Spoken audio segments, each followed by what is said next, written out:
બિહારની રાજધાની પટનામાં સનસનાટી ત્યારે મચી ગઈ કે જ્યારે જાણીતા શિક્ષણવિદ ખાન સરની કોચિંગ સંસ્થા પર અસામાજિક તત્વોએ હિંસક હુમલો કરીને હોબાળો મચાવ્યો હતો. મંગળવારે રાત્રે મુસલહપુર હાટ વિસ્તારમાં આવેલી ખાન સરની ગ્લોબલ સ્ટડિંગ કોચિંગ પર ધસી આવેલા શખ્સોએ હિંસક તોડફોડ કરી હતી. આ હુમલાનો એક વિડીયો પણ સોશિયલ મીડિયામાં વાયરલ થયો છે, જેમાં જોઈ શકાય છે કે હુમલાખોરો ત્યાં તૈનાત સિક્યોરિટી ગાર્ડ પર હુમલો કરે છે તેમજ સંસ્થાની બહાર લાગેલા પોસ્ટરોને ફાડીને ધમાલ મચાવી રહ્યા હતા. ઘટના બાદ પટના પોલીસ તરત જ એક્શન મોડમાં આવી ગઈ હતી. પોલીસે આ હિંસક હુમલાના કેસમાં સ્પર્ધાત્મક પરીક્ષાઓની તૈયાર કરાવતી જાણીતી જ્ઞાન બિંદુ કોચિંગના ડાયરેક્ટર રોશન આનંદ અને તેમના બે મુખ્ય સહયોગીઓ અભિષેક અને ગૌરવની ધરપકડ કરી છે. ખાન સરે પોતે આ ગંભીર હુમલાનો સીધો આરોપ જ્ઞાન बिंदु कोचिंग ना संचालकों ने तेना स्टाफ पर लगाव्यो હતો.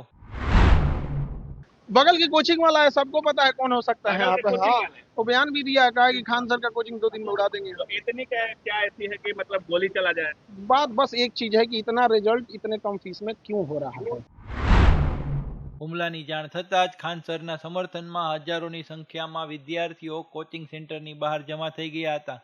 પોલીસે તમામ આરોપીઓને ન્યાયિક કસ્ટડીમાં એટલે કે જેલ ભેગા કરવાની કાયદાકીય પ્રક્રિયા હાથ ધરી છે. Bureau report GSTV.